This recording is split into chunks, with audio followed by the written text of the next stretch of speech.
Jared Polin, PhonosPhoto.com, and this is your... It's kind of intimidating to be in the presence of so many great athletes. Photo News Fix.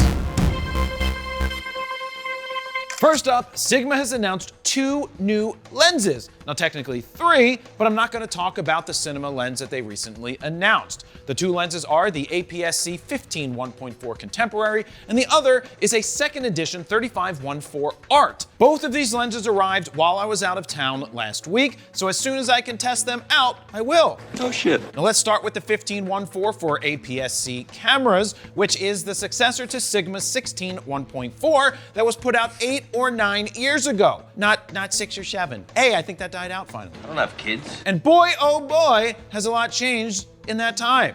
The new lens is lighter, wider, and more compact than its predecessor. It's 30% shorter and roughly 50% lighter at 7.8 ounces or 220 grams, and goes from a 67mm filter thread down to a 50-something that I have written here, which is wrong. So Dan, correct it and put in a 58. It's available for Fuji, Sony, and Canon RF mounts. See that? There's a Sigma lens for Canon RF, but not full frame. This is some bullshit! In terms of 35mm equivalent focal length, the Fuji and Sony come in at 22.5mm, and the Canon is 24mm. No matter what mount you get, the price is $579. Now moving on to the version 2 35 1.4 Art. Version 1 was released back in 2021 and was already a fantastic lens. The newer version comes in at 14% shorter, 20% lighter, and Sigma claims that this lens is a true upgrade and offers the best optical performance ever in a 35 1.4 Art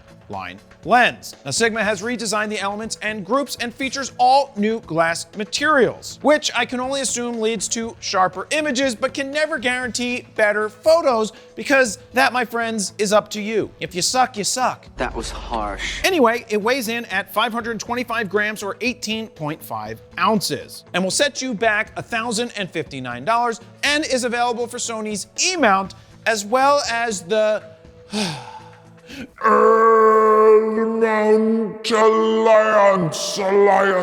Alliance. Now, do either of these lenses turn you on? Question mark. Damn it! If so, let me know down below.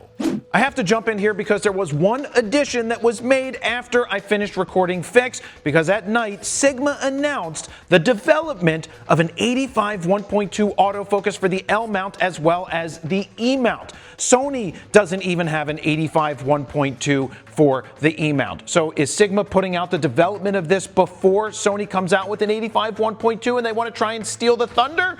That is possible, but I just wanted to let you know Sigma did announce a new lens, but it is just a development that we know it's autofocus and 1.2 for L mount and E mount. Now back to the Fix.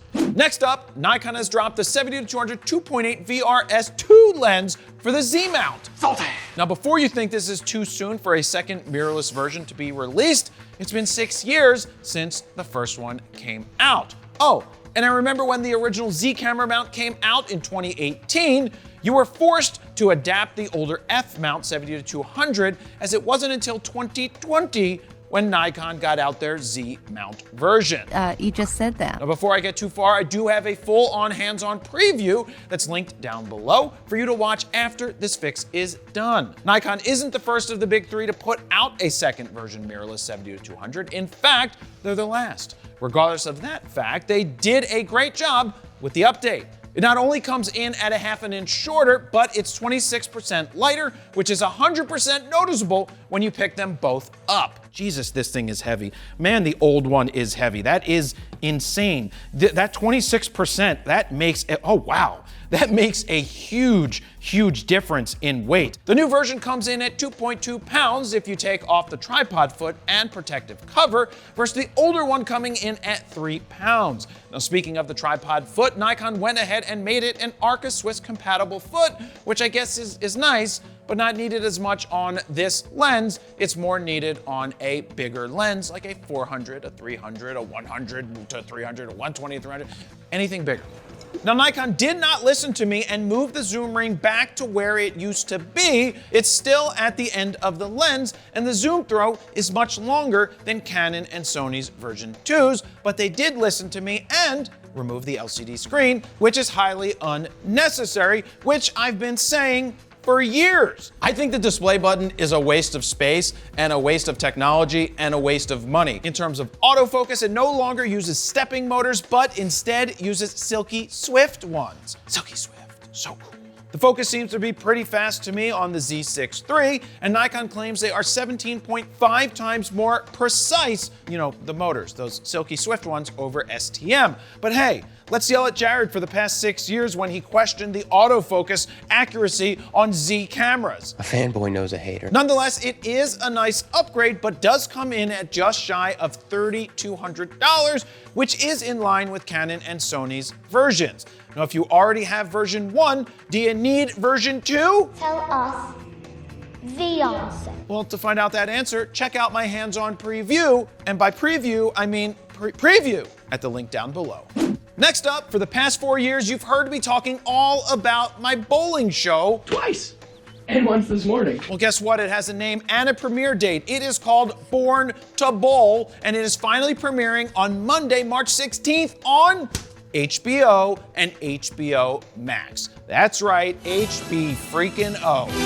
Now, this is a 5-part docuseries that follows bowlers on the PBA Tour, both on and off the lanes. Now, as soon as a trailer and the posters are available, I will let you know and let you watch them. Oh yeah, A24 and Ben Stiller are both involved. Can a pretty please with a cherry on top get a ton of thumbs up and comments for your thoughts about the bowling show down below. It's been a long time coming, and yes, it's on HBO. This fix is brought to you by me and my free guide to capturing motion in low light situations. If you want to get sharp, crisp, quality images in low light like these, well, head on over to froknosphoto.com. Just look for this orange box, put your name, email address in it, hit send it, and I'm gonna send you that guide for free. And finally, now that the Supreme Court has deemed Trump's tariffs to be illegal, does that mean prices of cameras and lenses and other gear are gonna come back down? Or will you possibly get a refund since you had to pay more? No. Anyway, the Supreme Court struck down Trump's use of the International Emergency Economic Powers Act, and people rejoiced thinking relief would be on its way. Rolade spells relief. And of course, no relief is on its way, because a few hours later, Trump announced a new 10% global tariff against most imports, and then changed his mind once again and said they will be raised to 15%. Look, we all get it. Some tariffs are important and necessary, and every president has used them, but they don't pull a full-on Linus tariff, aka a blanket tariff because someone didn't get their way. Yeah, I just made that up, by the way. A Linus tariff, but I think it applies perfectly here. You're not fooling anybody. So under the law, Trump can get away with it for another 150 days without congressional approval. So if you thought you would find some relief here or possibly get tariff money back, you won't. Because in the long run, the companies who paid the tariffs should, but not you. That means an extra 15% of found money for those companies, and you'll get zero.